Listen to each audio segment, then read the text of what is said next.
going to go ahead and get started. We're so thrilled and excited to have Dr. Felicia Kornbluh speaking with us today on the Canon Lecture. The Canon Lecture is part of a series that was established in 1980 to honor former Toledo attorney Joseph Cannon. This series hosts nationally known individuals who explore both the humanistic dimensions and limitations of our legal system. And there's no better speaker that fits the bill than Dr. Kornbluh, who will be speaking today. Dr. Kornbluh is a professor of history, gender, sexuality, and women's studies at the University of Vermont. She's the author of 3 books, including the forthcoming A Woman's Life is a Human Life, which you've changed. Is it still? That's the title now. Okay, that is the title. She writes regularly for scholarly and popular press, most recently publishing on abortion rights in the federal courts for the American Prospect, the Washington Post, and the Forward. Dr. Kornbluh teaches on the history of feminism, the history of U.S. law, U.S. since 1945, and American Jewish history, and she is an expert on the history of social movements. I'm especially excited to have her today. As many of you know, I'm a professor of constitutional law, and we tend to focus so much on courts as creating law. But Dr. Kornbluh is going to give us another side. She's going to tell us about how rights claims are made in the political process and how they are shaping the political process. So really thrilled to have her here today. It's really an honor to have her. Welcome.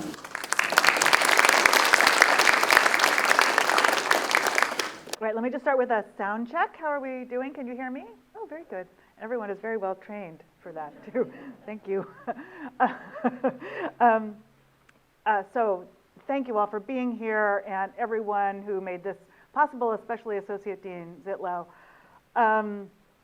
It's really an honor, and it's fun for me to leave my house and be among people and to not be writing the book today. And instead to be talking about it. I will say this is my first big public lecture since completing the manuscript and having it go into production. So you all can really help me by, I won't be offended at all if you identify kind of lapses in the argument the way I presented today or things I've left out. It's all a contribution. So thank you in advance. I'm going to start by telling you a story. Let me go back to page 1. I'm going to start by telling you a story about this person.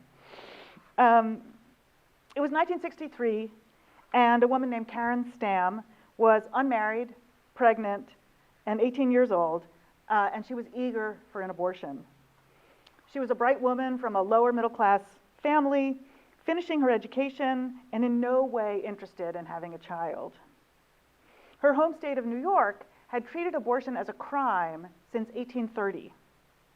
Before then, the common law governed abortion policy, and under common law, abortion before what was called quickening, or the period of time when a pregnant person could feel the fetus kick in the womb, was not considered a crime at all.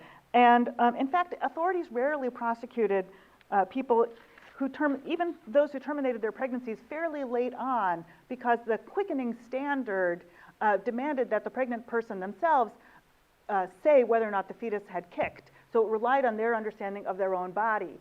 And so there were very few prosecutions, either of people who sought or had abortions or people who provided them. But that changed in the 19th century.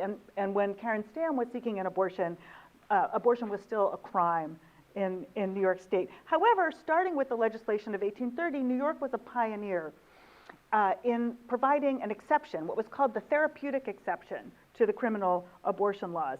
And under that exception, if a provider, a medical provider, a doctor, determined that the person seeking the abortion, that their health would be endangered by carrying the child to term, then they were eligible for a legal abortion. And by the time that Karen Stam was seeking her abortion, that standard of endangerment to the pregnant person's life had been interpreted by many doctors to be something like quality of life, the person's quality of life, if they were sympathetic to the person seeking the abortion, as they were to her. And so they understood it as being a matter of her mental health, not just a matter of her physical health.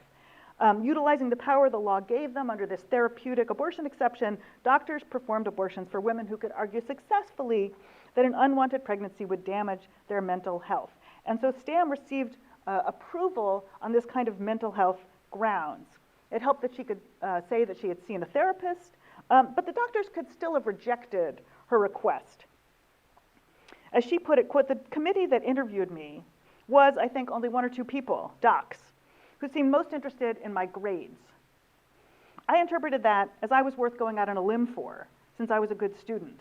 Otherwise, who knows what they would have done," unquote.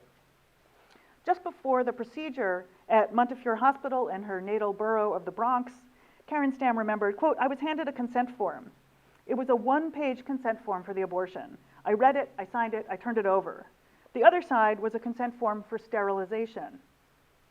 And during the time I was there, I was approached by one of the staff doctors who told me that since I was so irresponsible, he was sure it, that is, pregnancy outside the bonds of marriage, was going to happen again. And why didn't I just turn the paper over and sign the other side and get it over with?" At 18, right, sterilization, which would mean never to have children. The doctor persuaded her mother to join the chorus. And in fact, he told Karen Stam that the same factors that made her unable or unwilling to raise a child in her late teens permanently unfit her for motherhood.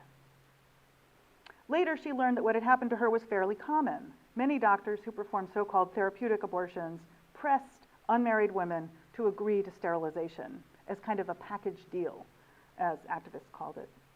Despite the pressure, she refused to sign that sterilization consent. And after that, she said, quote, "I made a commitment to myself, which was that if ever there arose a situation in which I could do something about this, I would do it," unquote.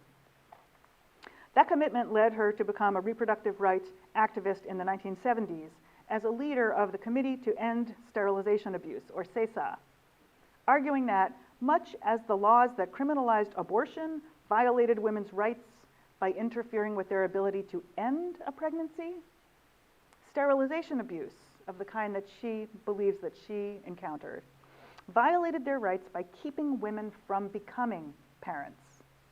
Sterilization abuse and the right to be a parent were literally on opposite sides of the page from abortion restrictions and the right to avoid parenting when one chose to do so. So this story is taken from my forthcoming book, A Woman's Life is a Human Life, My Mother, Our Neighbor, and the Journey from Reproductive Rights to Reproductive Justice in New York and the Nation, which will be published in January 2023, the 50th anniversary of the Roe v. Wade opinion from the United States Supreme Court. And let me just quickly talk about the terminology that I use. First, I use the phrase reproductive rights, which often these days could mean many different things. It can be sort of an elastic and broad term. What I mean is specifically abortion rights and access to legal abortion. And when I talk about the campaign to decriminalize abortion, right, just to underline what I sort of flagged a minute ago, right, abortion was more or less not a crime in the United States, right, from the founding in the 18th century until the 19th century. And in the course of the 19th century, every US state created some degree of criminalization of abortion, usually directed at the provider of the abortion procedure, whether that was a doctor or a midwife or somebody else. Although in some cases also criminalizing someone who had or sought an abortion or quote unquote aided or abetted. So the decriminalization movement was an effort in the 1960s and 1970s leading up to Roe versus Wade in 1973 to undo that regime of criminalization that had been created earlier in US history. And I'll just say one more thing about that, which is that it occurred at the state level. And it was sort of, before it ever made it to the federal courts, right? And most of the fight over abortion in the period that I'm studying happened in the states, and it was vis-a-vis state legislatures, you know, and having to do with state legislation. And I think we forget that, right? Because we think about Roe as being the locus of these rights. So just as it was the states and the state legislatures that criminalized abortion in the 19th century, it was an effort aimed at the state legislatures in the 20th century that sought to decriminalize, right? It was sort of a mirror image. And the last term that I'll just flag is reproductive justice, which is also in the title of the book. Reproductive justice is a term from right now. Activists and scholars use that term. It's not a term of the period I'm writing about, but I think it covers some important concepts that do play a role in this book of mine. And there we go. So the way I understand it, reproductive justice is a term that covers abortion rights, access to legal, safe, accessible abortion, and also many other things that are required, activists and scholars say, for people to make genuinely free choices about whether to bear or raise children, or whether to not do that, whether to refrain from bearing or raising children, with contraception or abortion. So although they didn't use this term, I interpret the efforts of Karen Stam and her colleagues in fighting sterilization abuse as part of the campaign for reproductive justice.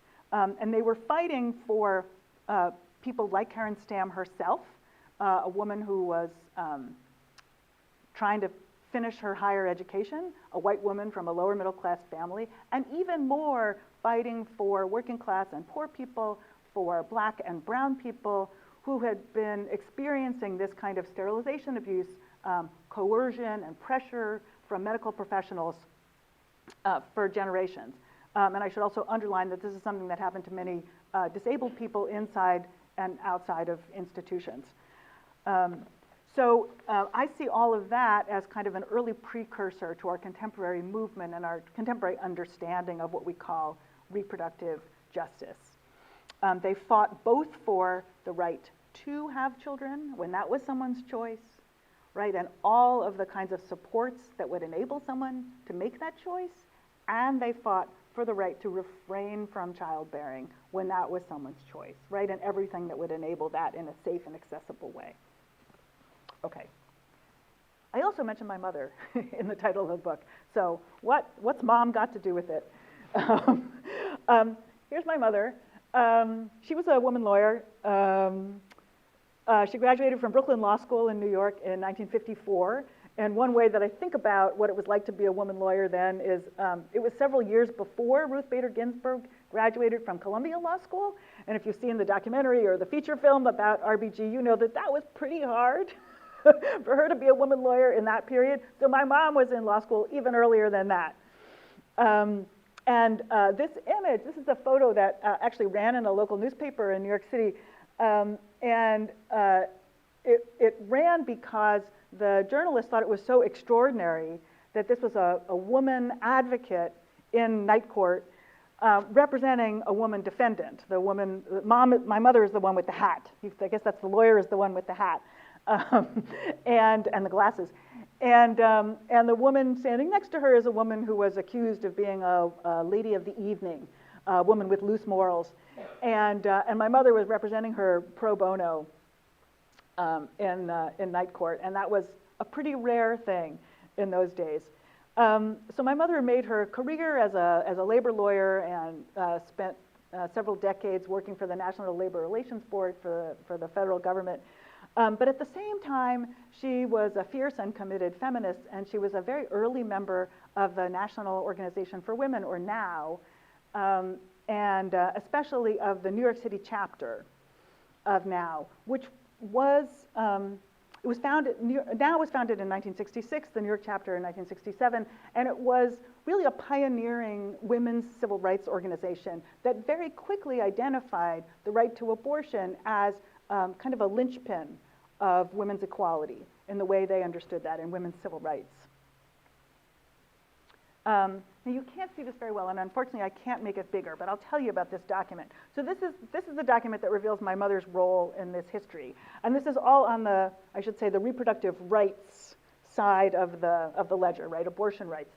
So what my mother did as a member of New York NOW and of its abortion committee was she was the person who was assigned, since she was the only attorney on the committee, she was assigned to go through the state legal code and create a kind of first draft of what could be state legislation to represent NOW's position in state law.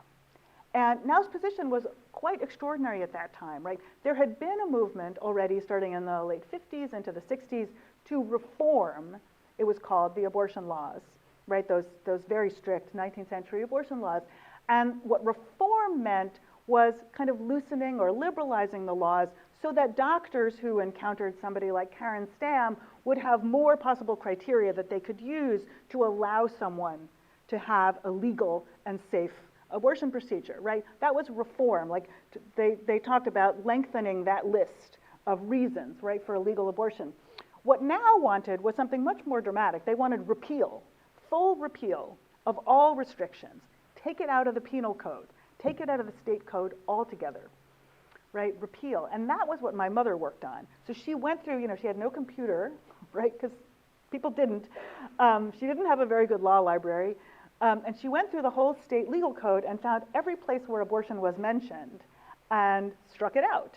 And then, as a member of Now, she presented this legislation to our state representative, a guy named Franz Leichter, later a state senator.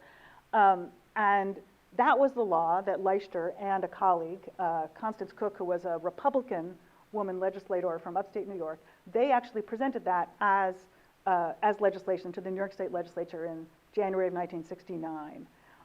First full repeal of all of those 19th century abortion restrictions introduced into any legislature in the United States as modern history, maybe in the Western world. I'm not sure about that yet. So here's this letter, which starts, Dear Franz, enclosed is an abortion repeal law in the form which I understand is followed in the House and Senate, meaning the New York State House and Senate. So it was Now, and actually my mother, who wrote this pioneering law, which would have overturned and undone that entire structure of illegality that had been created in the 19th century. Now, the law that my mom wrote, that Franz Leichter and Constance Cook introduced, did not wind up passing. They had to compromise in the way people do in legislatures. And what they wound up doing was creating what was still the most liberal abortion law in the United States, by far. And yet it was not exactly abortion law repeal. So what they did was they liberalized or decriminalized abortion fully for 24 weeks, roughly 2 trimesters of a pregnancy. And that roughly mirrors the standard from the common law, the quickening standard, as well as what we ultimately got in Roe versus Wade and Doe v. Bolton, its companion case. There would be no medical, quote unquote, indications required. It wouldn't be up to doctors, right? However, it did remain in the criminal code after that 2 trimester period, right? So that was where they compromised, and that was a great disappointment to my mother. But the most transformative thing about the law was that there was no residence requirement, right? So it was a New York State law that allowed people from all over the country to come to New York and have a safe, legal, relatively affordable, although still kind of expensive, abortion procedure, if they could do it, if they could get to New York. And what they found after the law was implemented in July of 1970 is that women came within 6 months. There were very clear data indicating that women came, pregnant people came from all 50 of the US states. And people came from all over the world to New York to have their safe, legal abortion procedures there. There was a dramatic drop in maternal mortality and a dramatic drop in the cost of abortion procedures. I think that law also made a big difference in terms of what ultimately happened in Roe, but we can talk about that. Now, the other person that I mentioned in the title of the book is our neighbor. Our neighbor in the New York high-rise that I grew up in was a Puerto Rican physician named Dr. Helen Rodriguez-Trias. And she was a really extraordinary person who has not been written about in our history books for some reason I can't quite fathom. I don't know, maybe racism or something. Maybe people forget that Puerto Rico is part of the United States. It is, by the way. And we should think about Puerto Rico when we think about US history. Anyway, that's my soapbox. So Helen, she was a Puerto Rican physician, trained in San Juan. She's about the same age as my mother, although she finished her training after she had had 3 children. She graduated number 1 in her class from the University of Puerto Rico Medical School, pregnant with her 4th child. She was very smart and very good at what she did. So she had become politicized first in the Puerto Rican context, fighting U.S. imperialism and calling for Puerto Rican independence, and only later got into the reproductive rights movement. As a professional, she became an expert in neonatology, and here, this is her, doing her job as a doctor, and she had extraordinary success in San Juan in the neonatology unit that she founded in terms of keeping babies alive. When she came to New York, she became the head of the pediatrics department at Lincoln Hospital in New York, which was a hospital in the South Bronx with a very heavily Puerto Rican patient population. And as it happened, when she arrived at Lincoln Hospital, the Young Lords, which was a Puerto Rican kind of equivalent of the Black Panther Party, had taken the hospital over. And so she became politicized around healthcare issues at that time.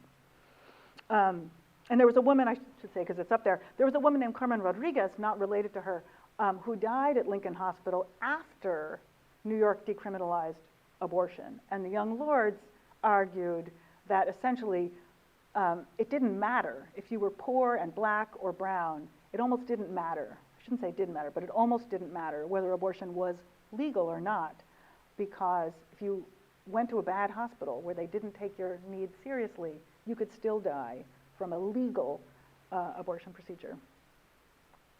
So what Helen did with all of that background was she became a very important co-founder of the Committee to End Sterilization Abuse, CESA. The folks in CESA were people from the Puerto Rican Socialist Party, which was also a Puerto Rican activist organization like the Young Lords. They were white leftists and socialist feminists like Karen Stam. And they were people who were committed to linking issues of sterilization abuse in Puerto Rico and on the US mainland. They had amazing successes. They persuaded the New York City Health and Hospitals Corporation, which is the public hospital system, to change its sterilization guidelines so that people would not be subject to sterilization abuse and give people waiting periods and let them know that they would not be subject to losing their welfare benefits if they did not agree to sterilization and so on. So that covered all the public hospitals, including Lincoln Hospital. And then they went to the New York City Council and they got the City Council to mirror those guidelines so it applied to everybody in New York. All healthcare providers had to adhere to those guidelines. And the interesting thing is that their primary opposition came from those same organizations that had been so successful at changing the abortion laws. Chiefly the National Organization for Women at the national level, and Planned Parenthood, as well as Planned Parenthood's allies in the Association for Voluntary Sterilization, which was another advocacy organization of the period. So New York City Now, the Now chapter that my mother was part of, changed its position so that they over time, they came to support these sterilization guidelines, but now at the national level did not, which was a great disappointment to the folks in CESA, to have their opponents be this feminist civil rights organization. So why were Planned Parenthood and Now opposed? Well, they were opposed in part because they believed in reproductive choice, and they saw any controls on sterilization as possibly limiting people's choices, right? If it made it harder for somebody to have a sterilization procedure, they thought maybe that in itself limited people's choices. I read it also as one of those moments when American feminism just sort of didn't get it. Like women like my mom, who were middle-class professionals, didn't really understand the experiences of working class and poor Puerto Rican women who were going to public hospitals in New York, or unmarried young women like Karen Stam, who were being pressured by their doctors because they were seen as like sexually promiscuous. And their doctors were saying, you should just go ahead and get it over with, right? They just didn't understand those people's experience, and they didn't respect their point of view, right? We could say that it's maybe one of those moments of white privilege kicking in and creating a rift in the movement that didn't have to be there. A couple of years later, after CESA won its big victories, Helen Rodriguez-Trias and Karen Stam and others created another organization which was larger and more ambitious, called the Committee for Abortion Rights and Against Sterilization Abuse, or CARASA. And what they tried to do in CARASA was to speak to both sides of that page, right? Both the sterilization abuse risk and the need for legal, safe abortion. CARASA was founded after the first Hyde Amendment was passed at the federal level, and the Hyde Amendment is a rider on congressional budget legislation which forbids the spending of any federal Medicaid money on abortions. So some states use their own Medicaid money, right? Medicaid for low-income, healthcare, health insurance for low-income people. Some states use their own Medicaid funds to support abortion care, but they can use no federal Medicaid funds. So the CARASA forms in reaction to the Hyde Amendment, and it tries to create finally a movement committed to reproductive rights, or what they ultimately wind up calling reproductive freedom, that will speak both to people's access to abortion and resistance to sterilization abuse. And when they talk about reproductive freedom, what they mean is the possibility of women, I left out that word, the possibility of women controlling for themselves in a real and practical way, that is, free from economic, social, or legal coercion, whether and under what conditions they will have children, unquote. Very broad. They identified two sides of what they called reproduction control, restrictions on opportunities to have children, and on the ability to refrain from having children. So CARASA was an extraordinary organization. They brought the two sides together. They didn't win. CARASA itself dissolves in the early 1980s, and they try to organize at the national level through something called the Reproductive Rights National Network, and that also dissolves by the middle 1980s. The short story is they faced enormous obstacles in terms of a very energized right to life movement in the late 70s and 80s, right after the Hyde Amendment. You may remember Ronald Reagan was elected president in 1980 and reelected in 1984, and he closely allied the Republican Party with the right to life movement. So they faced those challenges, and they still face challenges within the movement itself, right? They were still opposed in their efforts around sterilization abuse, in particular by Planned Parenthood and by the National Organization for Women at the national level. And they really didn't have financial or logistical support that they probably should have had in order to carry on this very, very big agenda of reproductive freedom in the period. And so they dissolved. They had internal conflicts around lesbian rights. They had internal conflicts around race and incorporating Black women's perspectives. And so by the middle 1980s, CARASA is no more. However, their understanding of reproductive freedom is reborn in the 1990s and the 2000s with the reproductive justice movement that we know today. Okay. That was a quick trip through all that history. So let me just come back to the present real quickly. People probably know this already. So where are we at now? Just in terms of abortion rights, my colleagues who work in this area have started to say that we are already in a post-Roe versus Wade period. And that's true in at least two ways. One is individual states are going past the constitutional standard established in Roe versus Wade. That's already happening. The signal case here is Texas, right? Texas's SB 8 forbids abortion after the detection of fetal cardiac activity at about 6 weeks, and allows for legal suits against people who perform or facilitate abortions. And the Supreme Court has basically said, go ahead, it's fine. No, the Supreme Court has said because it has a weird enforcement mechanism that they can't get involved. And other states are following suit. At the same time, the US Supreme Court is considering a frontal challenge to Roe versus Wade in the case Dobbs versus Jackson Women's Health Organization. And it's quite likely that Roe versus Wade will either be overturned or that the viability standard established in Roe will be erased by the Supreme Court in a few weeks, basically. When that happens, it'll go back to the states, right? Like it was in that decriminalization period I was talking about.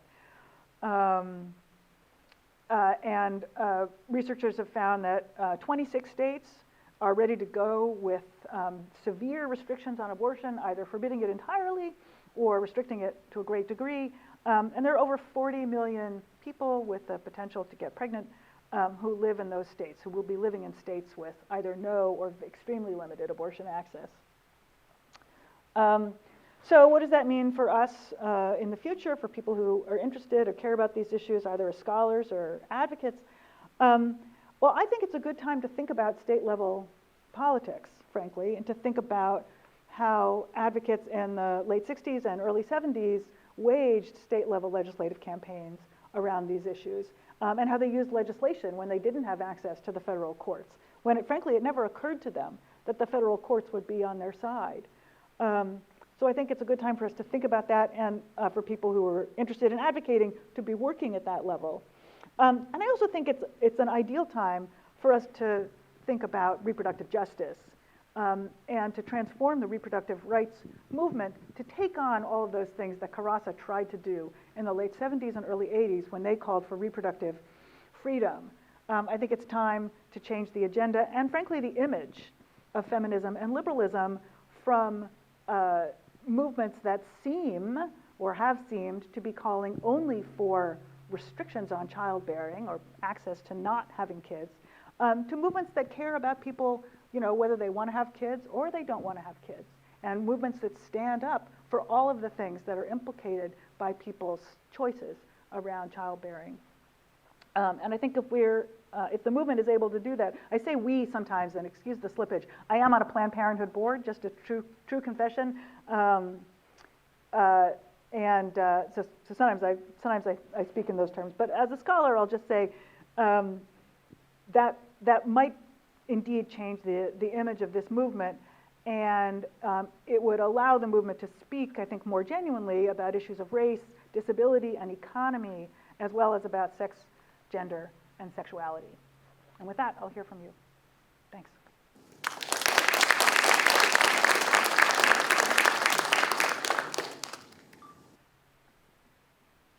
Yeah.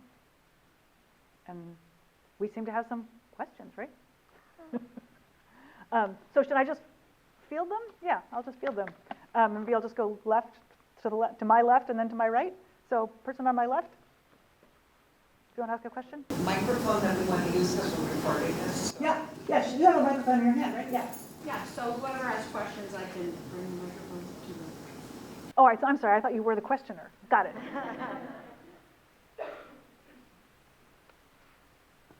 So what's your prediction? About Dobbs or about life? Supreme Court with the issues before it present. I think there are going to be 5 votes to overturn Roe completely. That's what I think is going to happen. And it's going to be, for people who have not been thinking about this 24/7 for the last few years, it's going to be a big shock. Yeah, what do you think? Well, I guess I can't predict any better than you. I would like to think that it would energize more Democratic votes at the next election, and hopefully somebody will die and then the Supreme Court.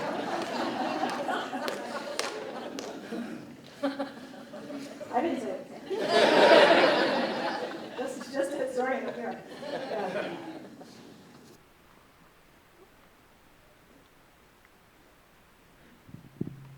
With the passage of SB 8, reports are now coming out that there have been more abortions in the time span between SB 8 being implemented and now than the previous year in its entirety. Mm-hmm. Do you see, because Ohio, Oklahoma, all of the red states are really starting to push these laws, do you see the abortion rate looking like Mount Everest? Is that true? That's a national figure? Or it's state? Just in Texas right now. There have been more abortions since SB 8. Is that right? That's interesting. I hadn't seen that. I mean, I know that the drop was not as dramatic in state as people thought it would be, although, they didn't have very much data. It was just the first couple months. I don't know what's going to happen to the abortion rate, to be honest. I think there are a lot of people whose reaction to all these debates, especially if they're not following all the ins and outs, and if they don't think that they're going to have the resources available that would require that might be required to like go from one part of the country to another part of the country. There are probably people who are choosing abortion early in pregnancy because they think, well, I don't know what's going to happen later. I better go ahead and do this while I still can. Yeah. Do you want to ask a follow-up? That's what the meeting I was at last night discussed, was people would rather regret an abortion than regret a baby. So people are rushing in because you have 6 weeks. Right. Most people find out at 4 if you're lucky. So that's, I don't know exactly how accurate, but the groups I'm involved, that's what was discussed last night. Right. Yeah, thinking about my historical data, another thing that occurs to me is, like when the New York law changed, they saw a change in the number of people with risky or problem pregnancies who were seeking abortion, and I wonder if there are people who think, I don't know, but there's a possibility that the fetus might not be viable, or there's a possibility that I might have a health complication down the road. And I think some of those people may be seeking abortion rather than risk it, because later term abortions are so hard already, so hard for people to access. And even people who miscarry in some states, as we recently, well, actually that wasn't the case in Texas, as we have seen in some states, even people who miscarry may be, considered people who are having abortions, and that may be criminalized or prosecuted. And so I think that may be also pushing people. And that's sad, right? Somebody who has some health concerns, should be free to carry a pregnancy to term as far as they can until they find out whether it's going to be viable, and they shouldn't be pressured that way.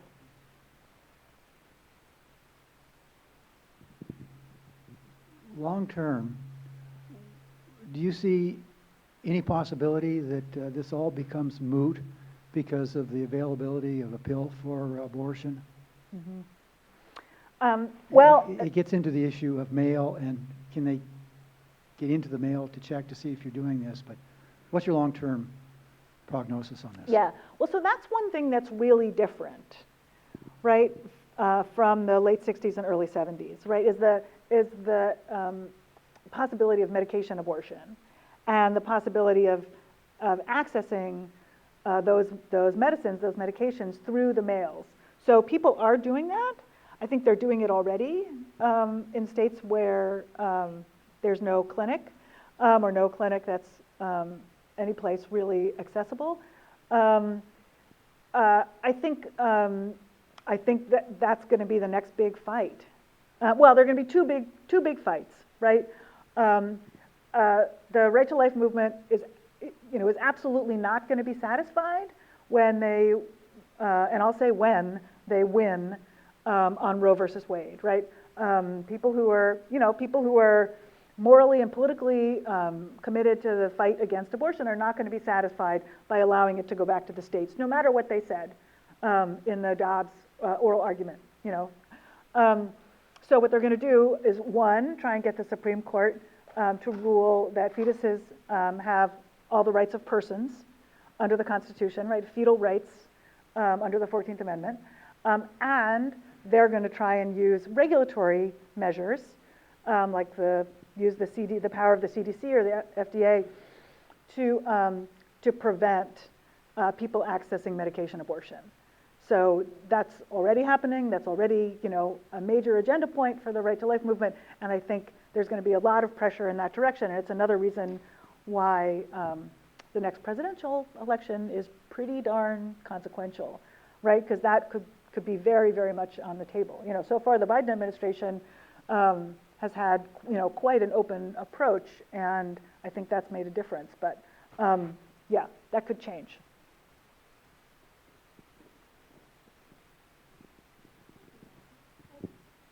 Hi, thank you for everything so far, very interesting.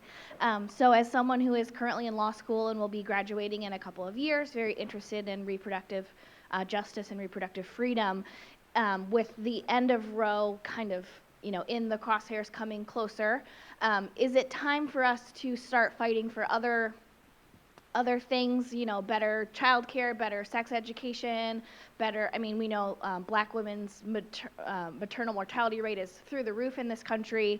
Is it time for us to focus on that? Should we also be still focusing on this reproductive freedom and trying to get things passed in that Senate? Or my question is it too late for us to fight for another Roe v. Wade, or should we start turning our ideas elsewhere to try to help these women who are unfortunately going to be forced into continuing their pregnancies? Well, that is a fantastic question that I cannot answer for you. I think that people who do care about these issues are going to have some hard choices, and I'll just say, at least since 1977 with the Hyde Amendment, the reproductive rights movement has faced that same question over and over and over again, right? Can we afford to be a broader movement for what used to be called reproductive freedom, what today is called reproductive justice? Can we afford to do that, or do we have to hunker down and fight for abortion rights? And I got to say, the record of the movement, this is my view, the record of the movement in hunkering down and fighting for abortion rights does not seem to be all that terrific, right? They've been hunkering down since 1977 at least, right? And Roe's about to be overturned.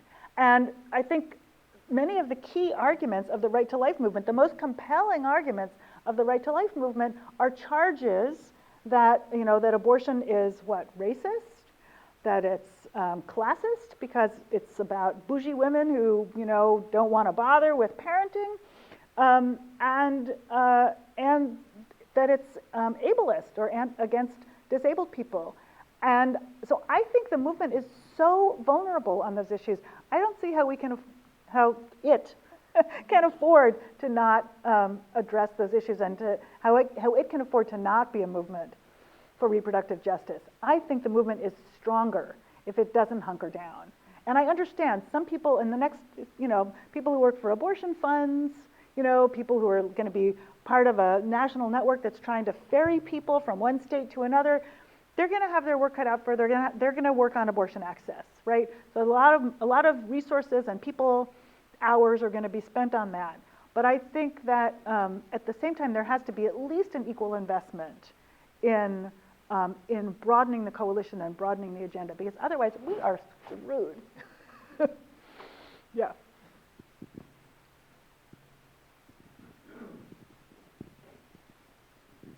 Thank you so much for your just such a well-organized history through the past to today. And one question that I had is, I noticed an underlying premise, I believe, and correct me if this isn't the case, that the preborn child is not a legal or moral entity for consideration. That's an underlying premise for the movement. What would you say, how did that conclusion come to pass? And if it's not in your book, it may be worth addressing for people who haven't reached that conclusion up to now.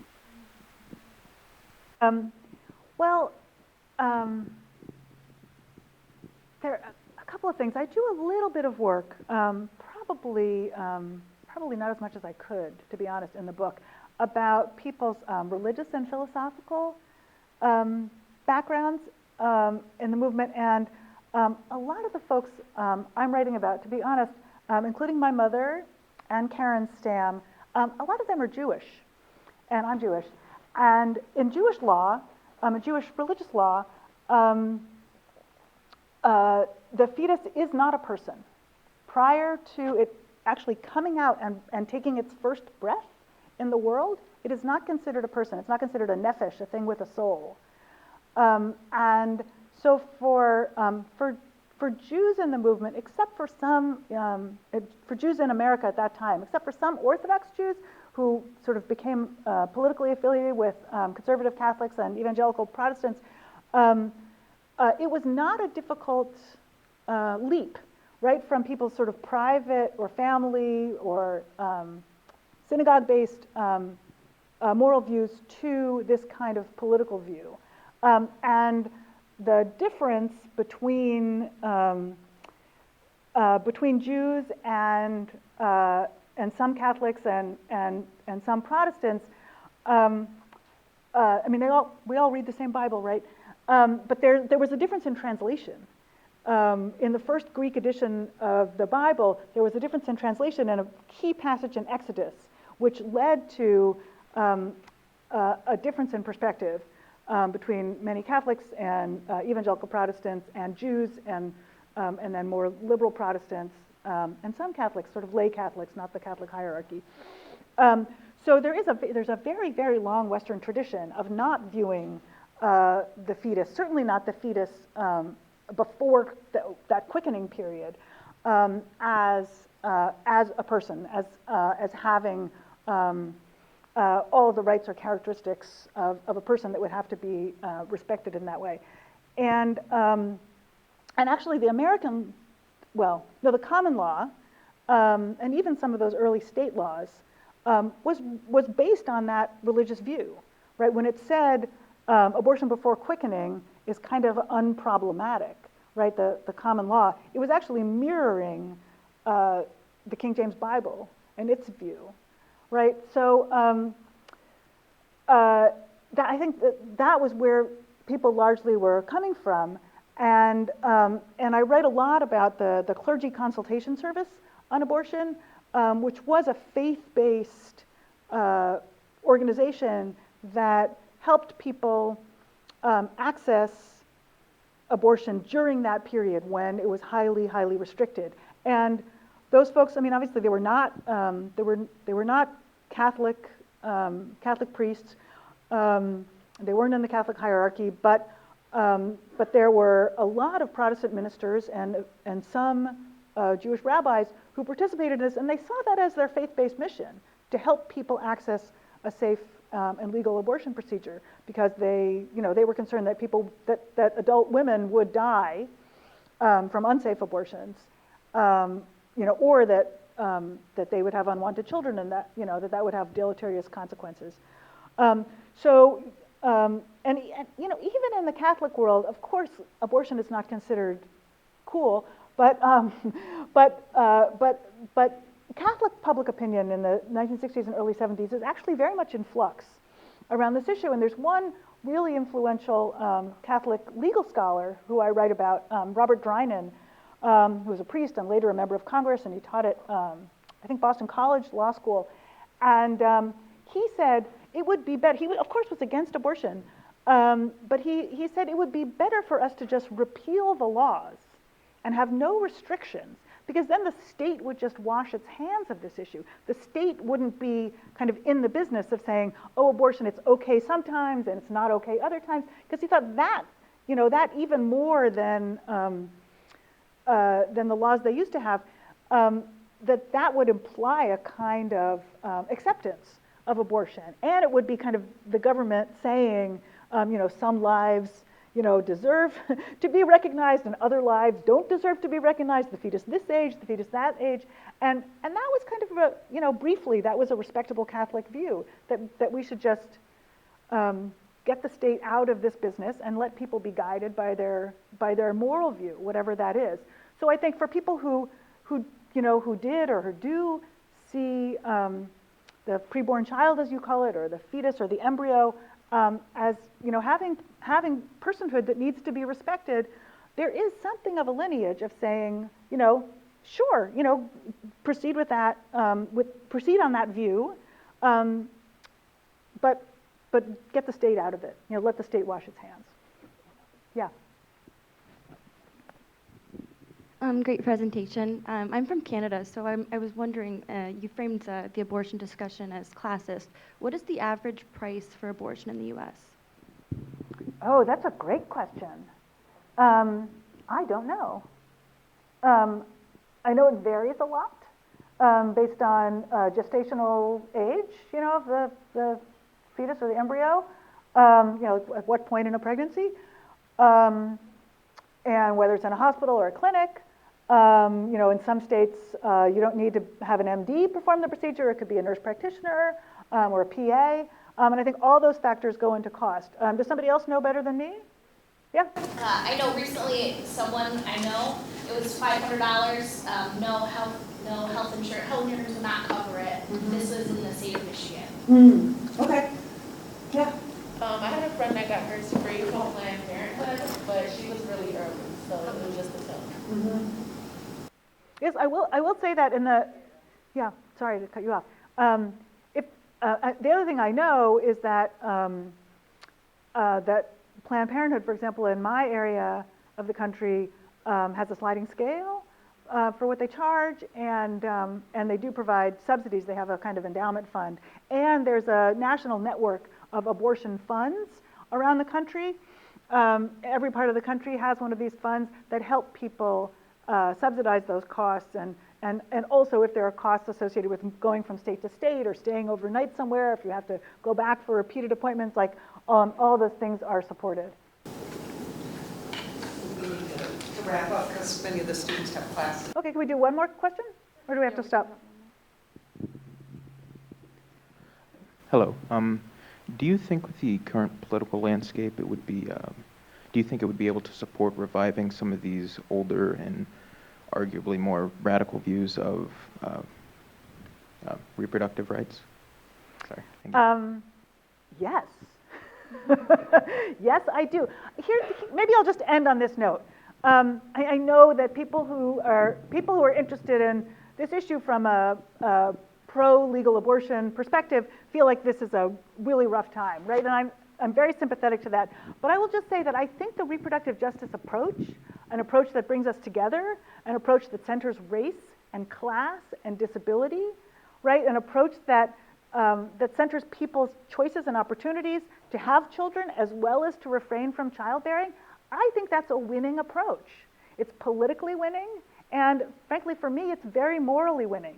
And I think that that for many people who are concerned about abortion and who see it as, you know, as a taking of life or just as a distasteful and unpleasant thing, like I think that an approach that says, you know, it's just as important to support people's choices to have children, right, and to have families, have loving families, and to become parents, as it is to help people decide not to do that. I think that's the way to win.